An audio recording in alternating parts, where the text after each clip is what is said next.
मैं कहाँ रुकता हूँ। अज़ीम अहमद, जिन्होंने इस साल जेईई एडवांस में 815 रैंक लाकर इम्तियाजी नंबरों से कामयाबी हासिल की है, वो सेंट थॉमस हावड़ा के स्टूडेंट हैं। उन्होंने काफ़ी मेहनत करके ये मुकाम हासिल किया है। आइए हम उनसे बातें करते हैं, उनके इब्तिदाई तालीम से लेकर आखिरी जो उन्होंने मरहला तय किया है अब तक का, उसके बारे में। कहते हैं कि इल्म हर कुंजी का चाबी है। इस चाबी के ज़रिए आप अपनी ज़िंदगी, अपने मुस्तकबिल को संवार सकते हैं। हावड़ा ज़िला के रहने वाले एक ऐसे ही स्टूडेंट ने वो नुमाया कामयाबी हासिल की है जिसके बारे में लोग सोचते रह जाते हैं। इन्होंने किस तरह से ये मार्का सर किया है, आइए हम ये बात उन्हीं से करते हैं और जानने की कोशिश करते हैं इस दौरान उन्होंने क्या क्या हर्डल किया और किस तरह तैयारी की। नाजरीन, आप देख रहे हैं न्यूज़ डेस्क टीवी। मैं मोहम्मद शमीम हुसैन। इस वक्त मैं आपको एक ऐसे होनहार तालिब इल्म से मिलवाने जा रहा हूं जिन्होंने जेईई एडवांस रैंक 815 लाकर कामयाबी हासिल की है, जिनका नाम है अज़ीम अहमद। और आप उनके वालिद से भी हम लोग बात करेंगे। ये एक तालीमी सफ़र जो आपका है, ये इब्तिदाई तालीम किस तरह आपने लिया, कहाँ से पास किए, उसके बाद आपने कैसे मन बनाया कि हमको जेईई एडवांस के लिए प्रिपरेशन करना है और कामयाबी हासिल करना है। क्योंकि कहते हैं कि इल्म से बड़ी कोई दौलत नहीं होती है। इल्म ही वो ख़जाना है जिसके ज़रिए हम अपना मुस्तकबिल संवार सकते हैं, अपने माँ बाप का नाम रोशन कर सकते हैं और अपने मुल्क का भी। तो अज़ीम, आप ये बताइए कि आपने जब जेईई एडवांस के लिए फॉर्म भरा तो आपके दिमाग में क्या चल रहा था, और जब रिज़ल्ट आया उस वक्त आपको कैसी खुशी महसूस हुई? जेईई एडवांस का जब मैंने फॉर्म किया था तो थोड़ा तो डाउट था ही कि प्रिपरेशन में कहीं कुछ लैक ना कर जाए, कहीं कुछ वीकनेस ना छूट जाए। पर ये भी था कि अल्लाह पे भरोसा था और अपने आप पे भी था कि इतना 2 साल मैंने मेहनत की है तो इंशाअल्लाह अच्छा ही जाएगा। जब मैं पेपर देख कर आया तो मैं थोड़ा कॉन्फिडेंट था क्योंकि पेपर में अच्छे अटैम्प्ट हो गए थे और रिज़ल्ट भी उसी के हिसाब से आया। सबसे पहले तो मैं अल्लाह का शुक्र करना चाहूँगा, इतना अच्छा रिज़ल्ट आया। सुभान अल्लाह। और मेहनत जो 2 साल की मैंने की थी उसका फल मिला मुझे। आप अपने इब्तिदाई तालीम के बारे में कुछ बताइए और मात्रा, और कितना परसेंट स्कोर किए थे आप? मैंने क्लास 10 आईसीएसई बोर्ड से पास किया, Saint Thomas church school Howrah. उसमें मेरे आए थे 99%। और मैंने 12th भी उसी स्कूल से पास किया आईएससी बोर्ड से, उसमें आए थे 98%। तो मेरे मतलब अच्छे ही ग्रेड्स थे दोनों में। तो और मेरे भैया भी पहले से आईआईटी में पढ़ते थे तो मुझे भी लगा कि ये फील्ड में जाना मेरे लिए अच्छा रहेगा, इसमें स्कोप है। भैया से आपको कितना गाइड मिला और आप कितने देर पढ़ाई करते थे? भैया से तो एक सबसे पहले तो एक एक्सपोज़र मिलता है भैया से, भैया के फ्रेंड से, और आईआईटी जाके मालूम चलता है कि असली में ये क्या कैसा एग्ज़ाम है और इससे क्या मिल सकता है। तो और भैया ने बहुत गाइड किया जेईई मेंस में भी और जेईई एडवांस में भी। कांस्टेंट गाइडेंस था उनका। और मैं तो रेगुलरली ऐसे पढ़ता था कि मैं अपना टारगेट्स कंप्लीट करता था कि अगर आज फिज़िक्स, केमिस्ट्री और मैथ्स के कुछ भी सम करने हैं तो वो करके कंप्लीट करना है। ऐसे कुछ टाइम लेकर नहीं पढ़ता था। आपने कोचिंग कहाँ से किया? मैंने कोचिंग फिटजी से किया है, साउथ कोलकाता फिटजी से। और मैंने एलन का टेस्ट सीरीज़ दिया था। अब आगे का क्या आप लाहे अमल है आपका? किस तरह तैयारी करेंगे और कहाँ से आप स्टडी करेंगे? अभी मेरा एडमिशन आईआईटी बॉम्बे में हो गया है इलेक्ट्रिकल ब्रांच में। मैं पहले तो उस ब्रांच के बारे में पढ़ना चाहूँगा और साइड में मैं एआई और सब चीज़ों को भी देख सकता हूँ। यानी आईआईटी बॉम्बे। आईआईटी बॉम्बे। तो कैसे पता चला आपको कि वहाँ पे आपका स्कोर, आप जो स्कोर था आपका, तो आपने वहाँ किस तरह से अप्लाई किया था एडमिशन के लिए? एक जोसा काउंसलिंग होता है जेईई एडवांस के बाद, उसमें आप फॉर्म भरते हैं तो आपके रैंक के हिसाब से उसमें दिखा देता है आपको कौन कौन से कॉलेजेस मिलेंगे, वैसे पता चल जाता है। अपना स्टडी मटेरियल किस तरह तैयार किया था एचएस के बाद? हाँ, सब्जेक्ट क्या था? साइंस था, फिजिक्स, केमिस्ट्री और मैथ ही था? फिज़िक्स, केमिस्ट्री, मैथ्स, इंग्लिश और हिंदी। ठीक। तो आपने जो स्टडी किया यहाँ पे जाने के बाद के लिए किस तरह से मटेरियल आप तैयार किए? आपको मटेरियल एक्चुअली हम लोग जिस इंस्टीट्यूट में पढ़ते हैं उससे मिल जाता है और उसके साथ साथ हमें एनसीईआरटी पढ़ना रहता है। उसे आप 2-3 बार पढ़ लीजिएगा तो आपको समझ में आ जाएगा और आप उसके क्वेश्चन भी प्रैक्टिस कर सकते हैं, तो उससे काफ़ी हेल्प मिलता है जेईई मेंस में। आप लोगों का मॉक टेस्ट होता था हर हफ्ते? हाँ, हम लोग के हर संडे मॉक टेस्ट होता था। तो उसमें क्या परसेंटेज आता था? उसमें भी कभी अच्छा आता था तो कभी ख़राब आता था, मगर हमेशा ये था कि कुछ भी करके अपना बेस्ट देना है एग्ज़ाम्स में और पूरा ट्राई करना है। पढ़ाई के दौरान आपको क्या लगा कि कहाँ पे बहुत ज़्यादा मेहनत की ज़रूरत है, किस सब्जेक्ट में? देखिए, शुरू-शुरू में मुझे थोड़ा मैथ्स में थोड़ा प्रॉब्लम होता था, तो मैं मैथ्स ज़्यादा ही करता था और फिर आखिरी में आते-आते मुझे लग गया कि तीनों ही सब्जेक्ट सही है और कोई वीक पॉइंट ऐसा कुछ कोई सब्जेक्ट नहीं है। फिटजी के अलावा भी आप कहीं क्लासेस लेते थे कोई टीचर से एक्स्ट्रा नहीं, मैं ऐसे क्लासेस में क्लासेस में? कितना टाइम पढ़ते थे आप? मैं मोटा-मोटी 8 घंटा दिन में हर दिन पढ़ता था। आज के दौर में लोग कहते हैं कि बच्चे मोबाइल से ज़्यादा जुड़े रहते हैं, हुँ। तो ऐसे में आपको मोबाइल से कितना डिस्टर्ब होता था या कितना उससे आप फ़ायदा उठाए? कि मेरे पास मेरा पर्सनल फ़ोन नहीं था, तो वो एक बहुत बड़ा फैक्टर था और जहाँ तक मोबाइल का है तो मेरे पास कुछ उतने सोशल फ्रेंड्स भी नहीं हैं, तो वो भी यानी आप मोबाइल से बहुत दूर रहे हैं, हाँ, कह सकते हैं। माने व्हाट्सएप, फेसबुक, हाँ, वो सब इंस्टाग्राम इससे कोई दिलचस्पी नहीं है। नहीं, उतनी नहीं है। शायद यही वजह है कि कामयाबी में आपका ये जो टाइम है वो बहुत काम आया, हाँ, कह क्योंकि जो वक्त आप मोबाइल को देते हैं वो वक्त आपने किताबों को दी। तो इसमें आप किसको सेहरा देना चाहेंगे आप अपनी कामयाबी में माँ बाप के अलावा? सबसे पहले तो अल्लाह का शुक्र है, माँ-बाप तो का ही हर हाल बहुत में बड़ा अल्लाह का शुक्रिया है हाथ ही है। है। तो अपने भाई को, बड़े भाई को जो आईआईटी में हैं और सब भी जो मेरे भाई-बहन हैं वो सब भी बहुत अच्छे हैं और उन्होंने भी मेरी हेल्प की और टीचर्स को भी बहुत बड़ा ये थैंक्स देना चाहूँगा क्योंकि वो लोग ने भी मेरी बहुत मदद की। आपके वालिद साहब से बात हो रही थी तो उन्होंने कहा कि बहुत जगह से आपको लेटर आए हैं कि आप एडमिशन यहाँ पे लीजिए, तो इस बारे में आप बॉम्बे को ही क्यों चुना, आईआईटी बॉम्बे को? आईआईटी बॉम्बे इसलिए चुना क्योंकि वहाँ पे बाहर जाने का स्कोप है और वहाँ पे एक ऐसा है कि और अच्छे बच्चे मिलेंगे, तो वो इन्वायरमेंट रहेगा तो वहाँ पे हम और इम्प्रूव कर सकते हैं, तो इसीलिए वो चूज़ किया। उन बच्चों को क्या कहेंगे जो ड्रॉप आउट कर गए इस साल? ये बस यही है कि ड्रॉप करना कोई ये नहीं है, एक एग्ज़ाम में ख़राब आने से कोई फ़र्क नहीं पड़ता है, हमें तो बस मेहनत करना है और बाकी सब अल्लाह यानी के डटे हाथ में। रहना है। हाँ, आपके भाई बहनों में आपके बड़े भाई जो है वो आईआईटी खड़गपुर से पढ़ रहे हैं, आईआईटी एमटेक खड़गपुर कर में। रहे हैं। हाँ। अच्छा, तो आप फ्यूचर में क्या प्लान बना के रखे हैं?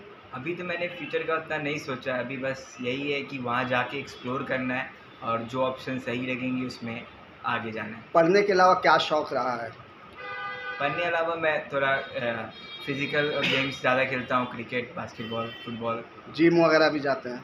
हाँ, अभी मैंने जॉइन किया है। अभी जॉइन किया, अच्छा। खाली वक्त को पूरा करने के लिए। हाँ, तहसीन भाई, बहुत मुबारक हो कि आपके फर्जंद ने एक ऐसा मुकाम हासिल किया है जिससे हर माँ बाप का सर बुलंद होता है, सर ऊँचा। ऐसे में क्या कहना चाहेंगे अपने बच्चों से, क्या उम्मीद लगा के रखें? बिस्मिल्लाहिर्रहमानिर्रहीम।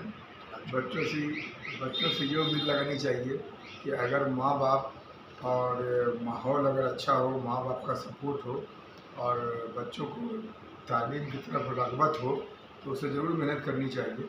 इसलिए कि जो बच्चे मेहनत करेंगे और तालीम पे ध्यान देंगे, इंशाअल्लाह वो बड़े से बड़ा एग्ज़ाम, कॉम्पिटिटिव एग्ज़ाम में निकाल सकते हैं, चाहे वो आईआईटी हो, नीट हो या सिविल सर्विसेज हो। कोई एग्ज़ाम बहुत मुश्किल नहीं है। आपको जो गोल है, जो टारगेट है, उसको अचीव करने के लिए उस तरह की आपको मेहनत करनी होगी और उसमें लगना होगा, सोशल मीडिया से दूर रहना होगा और बहुत सारी ऐसी चीज़ें हैं जिससे अगर आपका वक्त बर्बाद हो रहा हो, उन सभी को छोड़कर आपको पढ़ाई के पीछे रहना पड़ेगा, उसके बारे में सोचना होगा। सर, आप लोगों ने एक सर सैयद अहमद स्कूल में नीट का भी प्रोग्राम चला रहे हैं, तो कैसे ख्याल आया कि सर सैयद अहमद जैसे इलाके में, बस्ती इलाके में एक इस तरह का स्टेप लिया जाए कि और भी बच्चे कामयाबी हासिल? देखिए, हम लोग का जो एरिया है, जो उसके आसपास का जो एरिया है, शिवपुर है, काजीपाड़ा है, फिर खाना है, ये सब जो है बहुत बड़ी आबादी है और इसमें बहुत मिडिल क्लास के लोग रहते हैं, लो तबके के लोग रहते हैं, जिनके लिए मुमकिन नहीं है कि वो उनके बच्चे अगर पढ़ना चाहें, जो बच्चे तेज़ हैं, वो बड़े से बड़े इंस्टीट्यूट में जाके पढ़ सकते हो, जैसे वो फिजी हो या आकाश हो या और इस तरह के जो भी इंस्टीट्यूट है, चूँकि उनके फीसेज 2 लाख 3 लाख रुपया 2 साल के होते हैं, तो मिनिमम 1.5 लाख रुपया साल का है। यानी आप गरीबी का रोना नहीं रोना है। हाँ, आप आइए सर सैयद में और अपने कामयाबी अपने काम में लग जाइए। हम लोग स्कूल के फंड से और कुछ जो मुखय्यर हजरात हैं उनकी जो ताउन से हम लोगों ने ये शुरू किया कि अगर हम जो बच्चे गरीब हैं वो पढ़ना चाहते तो वो कहाँ पढ़ेंगे, तो 1000-2000 महीना में सर सैयद जैसे कोचिंग सेंटर में वो पढ़ सकते हैं। लेकिन आप ये ना सोचें कि सर सैयद में जो हम लोगों का कोचिंग सेंटर है वहाँ पे जो टीचर है वो वही टीचर है जो आकाश में पढ़ाते हैं, फिजिक्स में पढ़ाते हैं, या एलन में पढ़ाते हैं, या अलामीन में पढ़ाते हैं, वो उस लेवल के टीचर है। हम लोग टीचर को अच्छे स्टैंडर्ड लेवल का रखे हैं, काफ़ी काबिलियत वाले टीचर हैं हमारे पास। हमने कुछ दिन पहले सुना था सर कि अलामीन वाले भी यहाँ पे क्लासेस कराने का इरादा रखते हाँ, हैं। लेकिन वो चाहते थे कि मेरे अंडर में पूरा आ जाए, तो वो फिर अपने हिसाब से फीसेस लेंगे। तो हम लोगों ने सोचा कि नहीं, जगह हम लोगों की है, हम लोगों को तो कमाना नहीं है, हम लोगों को ये सोशल वर्क की तरह, ताकि हमारे एरिया के बच्चे निकले। हम लोगों ने सोचा कि जब उनके अंडर में क्यों देंगे, हमने उनको कहा था कि आप चलाओ और हमारे जो बच्चे आएंगे उनको आपको कम पैसे में पढ़ाना होगा। तो इस तरह से उनसे उतनी बात नहीं बन पाई, तो हम लोगों ने अपना चालू कर दिया। और इंशाल्लाह आगे इरादा है कि बहुत जल्द ही हम लोग IIT और वगैरह का भी क्लासेस चालू करेंगे। अजीम बाबू से क्या उम्मीद रखते हैं कि ये अपने भाई की तरह एमटेक करे और आगे जाए? हाँ, इंशाल्लाह एमटेक करे, PhD करे, जहाँ तक आगे हो सके MBA करे, IAS बने, ताकि जो समाज में और कौम में जो ज़रूरत है लोगों को वो पूरी हो, और अल्लाह ताला इनका भी वो रखे। ये अजीम, एक आखिरी सवाल आपसे कि आप तो IIT एडवांस में एडमिशन ले चुके हैं, इसके साथ साथ क्या आप चाहेंगे कि कम्पिटिटिव एग्ज़ाम में IAS जैसे एग्ज़ाम की भी तैयारी करें? आपके अंदर ऐसा कोई ख्याल कि अब हमको IAS की भी तैयारी करनी चाहिए अपने इस पढ़ाई के साथ साथ? वैसे तो मैंने अभी तक ऐसा नहीं सोचा। अभी तक तो मैं बस वही सब IIT का ही तैयारी कर रहा था। एक्चुअली IIT और IAS वो भी में बहुत टफ होता है, ये हाँ, जान लीजिए। IAS निकालना भी बहुत टफ होता है। हाँ, और एक्चुअली आप जैसे मेहनती बच्चे अगर चाहें तो वो निकाल सकते हैं। आपको हाँ। गट्स होना चाहिए कि हाँ, हम कर सकते हैं। इंशाअल्लाह हम करेंगे अगर मौका मिला तो। हाँ, इंशाल्लाह अगर मौका मिलेगा तो करेंगे। इस पर क्या कहेंगे? कैसे उन्हें मुबारकबाद दिया आप जब सुने कि वो एग्ज़ाम क्रैक कर चुके हैं? अस्सलाम वालेकुम। जब पता चला कि मेरा छोटा भाई इतना अच्छा रिज़ल्ट लाया है, तो सबसे पहले तो मेरे पूरे परिवार ने अल्लाह का शुक्र अदा किया। थोड़ा सा जोर लाउड। और फिर मेरे को तो यही जिम्मेदारी सौंप दी गई कि उस रैंक पे जो बेस्ट कॉलेजेस हैं, बेस्ट ये हैं, वो उसको कैसे दिलाया जाए। और अल्लाह का शुक्र है कि इसको तो बहुत जगह से ऑफ़र आ रहे थे। IISc बेंगलोर से भी इसको बीटेक मैथमेटिक्स एंड कंप्यूटिंग में ऑफ़र आया। फिर IIT बॉम्बे और बाकी IITs में भी अलग अलग ब्रांचेस में उसको सीट मिल रही है। पर हमने सोचा और डिस्कस किया बाकी अपने दोस्तों से भी और टीचर से भी, तो हमें सबसे बेहतर इसके लिए IIT बॉम्बे का इलेक्ट्रिकल ब्रांच लगा। आप खुद एमटेक कर रहे हैं? जी, मैं बीटेक कर कर चुके रहा हैं? हूँ। B Tech plus M Tech dual degree course होता है, अच्छा। जो JEE एडवांस के थ्रू ही होता है। तो मैं IIT खड़गपुर से मैकेनिकल में हूँ। उन बच्चों को क्या पैगाम देंगे जो बच्चे तालीम तो हासिल करना चाहते हैं लेकिन उस मुकाम तक नहीं पहुंच पाते, कहीं ना कहीं माली हालात की वजह से, या फिर वो उस तरह से गाइडेंस नहीं पाते हैं, काउंसलिंग नहीं हो पाती उनकी, जैसे जिसकी वजह से वो उस मुकाम तक नहीं पहुंच पाते। बहुत सारे बच्चे तो बीटेक एमटेक जानते ही नहीं हैं, जो क्लास 12 में पढ़ रहे होंगे। उनसे अगर आप पूछा जाए तो ऐसे बच्चों के बारे में हम जहाँ तक जानते हैं कि उनको एमटेक बीटेक के बारे में कुछ पता ही नहीं होता, या उससे आगे भी कुछ है ये इसके बारे में नहीं जानते हैं, क्योंकि उनकी गाइडेंस नहीं हो पाती है, उन्हें कोई गाइड नहीं कर पाता है। जी, तो ऐसे बच्चों के लिए किस तरह बने, कहाँ जाके तलाश करें अपनी फ्यूचर? मेरा तो यही कहना है कि ये जो प्रॉब्लम है, ये आज से 5-10 साल पहले बहुत बड़ी प्रॉब्लम थी कि गाइडेंस नहीं मिल पा रही है ये। अब वो प्रॉब्लम नहीं है। ऑनलाइन मोबाइल की वजह से आ गए हैं, इतना कुछ आ गया। जो इंडिया के टॉप टीचर्स हैं, चाहे वो कोटा के टीचर्स हो, चाहे वो दिल्ली के टीचर हो, या फिर दुनिया के टॉप टीचर्स हैं। अभी जैसे मैं कॉलेज में हूँ, फिर भी मैं MIT के प्रोफेसर्स, स्टैनफोर्ड के प्रोफेसर्स, इन प्रोफेसर्स के भी कोर्सेज करता हूँ।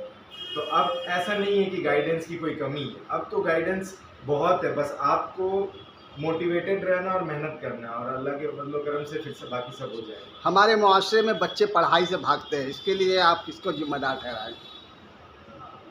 कि सबसे पहली बात तो ये है कि हमारे जो उनकी पहले से थोड़ी हालत ख़राब है। इस जब जब से माशी ये तौर पर मुल्क- इकोनॉमिकली जी, वो जी, जब से मुल्क आज़ाद हुआ है, अगर आप रिपोर्ट देखें गवर्नमेंट का, तो हमारा जो आते हैं वो SC ST से भी कम जो पर ईयर आमदनी इनकम है आमदनी वो होता है। जी। तो वो तो बहुत बड़ा फैक्टर है जिससे ये होता है कि बाकी लोग पढ़ नहीं पाते, लेकिन उसको मतलब उसको रास्ते का ये नहीं बनने देना, कांटा नहीं बनने देना। आप पढ़ेंगे तभी उस सिचुएशन से बाहर आएंगे। तो मेरा ये कहना है कि हम लोगों को तो सबसे ज़्यादा ज़रूरी है कि हम लोग पढ़ें। अगर हम अपना परसेंटेज देखें तो हम लोग 14% इंडिया में हैं, और लेकिन अगर IITs में देखें तो 3% होते हैं। तो अगर कम से कम तो 14% होना चाहिए। मेरा कहना है कि उससे भी ज़्यादा होने चाहिए और आगे बढ़ चढ़ के होने चाहिए, लेकिन एटलीस्ट 14% तो होने चाहिए। तो बाकी लोगों को भी मैं ये गुजारिश करूँगा कि वो पढ़ें। और अजीम, आप अपने स्टडी मटेरियल के बारे में कुछ बताएं, क्या क्या पढ़ते थे, कौन कौन से राइटर की किताबें पढ़ते थे, और अगर आपको कभी कोई ज़रूरत पड़ा तो कोई आप एप्लीकेशन में जाके, मोबाइल ऐप में जाके कोई ख़ास हम लोग को तो फिजी से मटेरियल्स मिलता था, जो भी बुकलेट्स मिलते थे हर एक चैप्टर से। तो सबसे पहले तो वो कोशिश करता था कि कंप्लीट कर जाए पूरी तरीके से। उसके बाद फिर JEE एडवांस के प्रीवियस ईयर हो गए, वो करते थे। अगर फिर भी लगता था कि कुछ और करना है तो दूसरे इंस्टीट्यूट जैसे एलन का आप शीट डाउनलोड कर सकते हैं, उससे प्रैक्टिस कर सकते हैं। और कुछ बुक्स हैं जैसे ब्लैक बुक, NAOST केमिस्ट्री के लिए, उन सब से आप पढ़ सकते हैं। कितने बुक्स थे आपके पास इस तरह के? एक्चुअली आप रख सकते हैं सारे बुक्स, मगर आपको एक ही को फॉलो करना है, क्योंकि वो ज़्यादा बेटर है इन रादर देन आप बहुत सारे बुक्स को फॉलो कर रहे हैं। कितने नंबर का एग्ज़ाम था, और आप जब एग्ज़ाम देने गए थे उस वक्त जब पहला पेपर आप सॉल्व कर रहे थे, तो कहाँ पे आपको लगा कि बहुत दिक्कत हो रही है, बहुत परेशानी, हम थोड़ा सा और अच्छा करते, बेटर करते तो शायद इससे बेहतर नंबर, मेरा इससे बेहतर रैंक आता, ऐसा कुछ महसूस किया आप? 360 मार्क्स का एग्ज़ाम होता है। एक्चुअली जब JEE एडवांस एग्ज़ाम देने जाते हैं तो टीचर लोग पहले से ही बोल देते हैं कि देखो ये एग्ज़ाम ऐसा है कि ये बहुत टफ होता है, तो उसके लिए रेडी रहना है कि बहुत सारे क्वेश्चन नहीं बनेंगे। मगर सबसे इम्पॉर्टेंट है कि उस क्वेश्चंस में कुछ क्वेश्चंस आसान होंगे और कुछ क्वेश्चन हार्ड होंगे। हार्ड पे ज़्यादा टाइम वेस्ट ना करके आसान पे टाइम लगाना है, ताकि वो सही हो पाए। अच्छा। होती है तो आपको पहले पेपर से पहले एक पेज मिलता है 15 मिनट का, वो पढ़ना पड़ता है। और कितने घंटे में आपको एग्ज़ाम देना था? आपको पहला पेपर 3 घंटे का है, फिर 2 घंटे का ब्रेक होता है, फिर 3 घंटे का एक और पेपर होता है। काउंसलिंग जब हो रही थी तो आपको काउंसलिंग में क्या महसूस हुआ कि हम इतने अच्छे रैंक से निकल जाएंगे? क्योंकि काउंसलिंग भी तो एक ये रखता है, मुकाम रखता है। यही लग रहा था कि अल्लाह का लाख लाख शुक्र है कि इस मुकाम पे पहुंच गए हैं कि हमें बेस्ट कॉलेजेस मिल पा रही है।